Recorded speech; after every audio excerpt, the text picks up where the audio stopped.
Israel Iran పైన భయంకరంగా దాడులు చేస్తుంది. సర్ప్రైజింగ్ అటాక్స్ చేస్తూ ఉంది.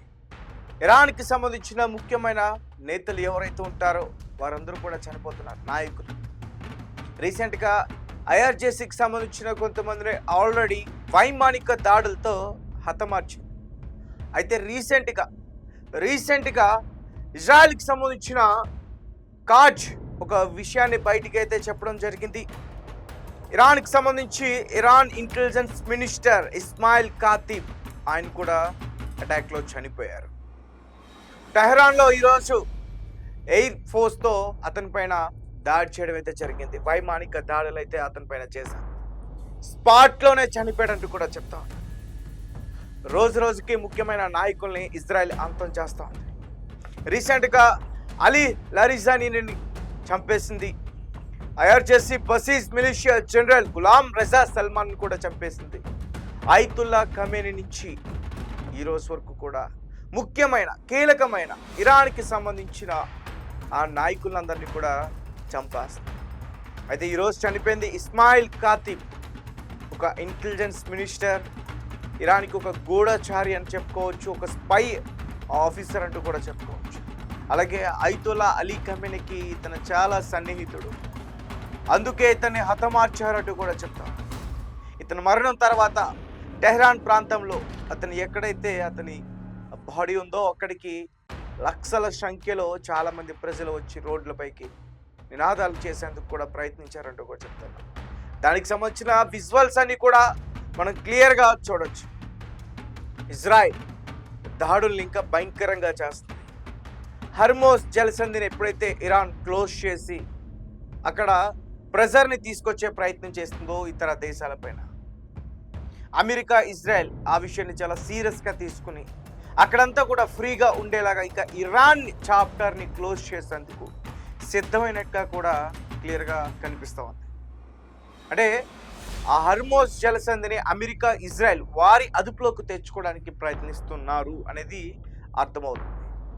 ఒకవేళ అదే అయితే అంటే ఇతర దేశాలకు సంబంధించిన ట్రేడింగ్ ఏదైతే ఉంటుందో రాకపోకలు బాగానే జరుగుతూ ఉంటే దేశాలకి ఎటువంటి ఇబ్బంది కూడా ఉండకపోవచ్చు. కానీ ఇరాన్ అక్కడ ప్రెషర్ తీసుకొచ్చే ప్రయత్నం చేస్తుంది. బాలిస్టిక్ మిసైల్స్ తోటి ఆ వేలో వెళ్తున్న హర్మోస్ జలసంధి దగ్గర ఆ పెద్ద పెద్ద షిప్స్ అన్నిటిని కూడా అటాక్ చేస్తుంది.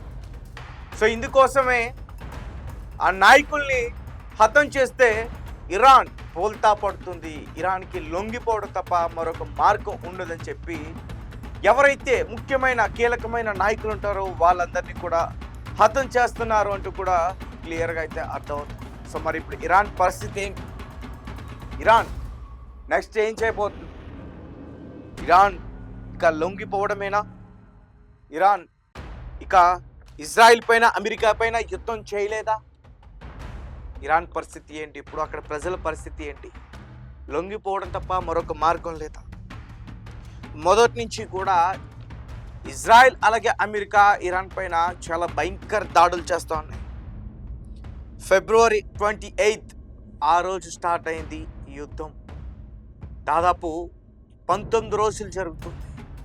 చాలామంది కీలక నాయకుల్ని హతం చేసింది ఇజ్రాయెల్ అలాగే అమెరికా. ముఖ్యంగా ఇరాన్కి సంబంధించిన terror regime leaders eliminate in the opening salvo అంటూ కూడా మాట్లాడుతూ ఉన్నారు. ముఖ్యంగా minister of defence Aziz Nasirzadeh, అలాగే chief of military bureau of supreme leader Ali Khamenei, Mohammad Shirazi, supreme leader's adviser for security affairs and secretary of the defence council Ali Shamkhani, chief of the IRGC Mohammad Pakpour, అలాగే chairman of the SPND Hossein Jabal Amelian, former chairman of the SPND Reza ముజలారియా, head of intelligence of Khatam al Anbiya command Saleh Asadi. వీరందరినీ కూడా ఎప్పుడైతే Ayatollah Ali ఖమేనీని అంతం చేయడానికి Israel America ప్రయత్నించిందో అదే రోజు అంతం చేసింది.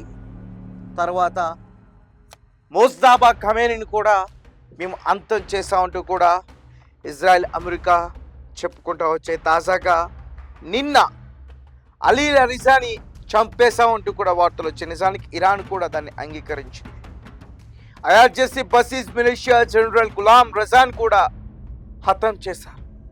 ముఖ్యమైన కీలకమైన ఆ నేతలందరినీ, ఆ నాయకులందరినీ కూడా హతమారిస్తే అక్కడ తాముకి అనుకూలమైన ప్రభుత్వాన్ని తీసుకురావచ్చు అంచేత వీరందరినీ కూడా మట్టుబెడుతుంది ఇజ్రాయెల్, అమెరికా.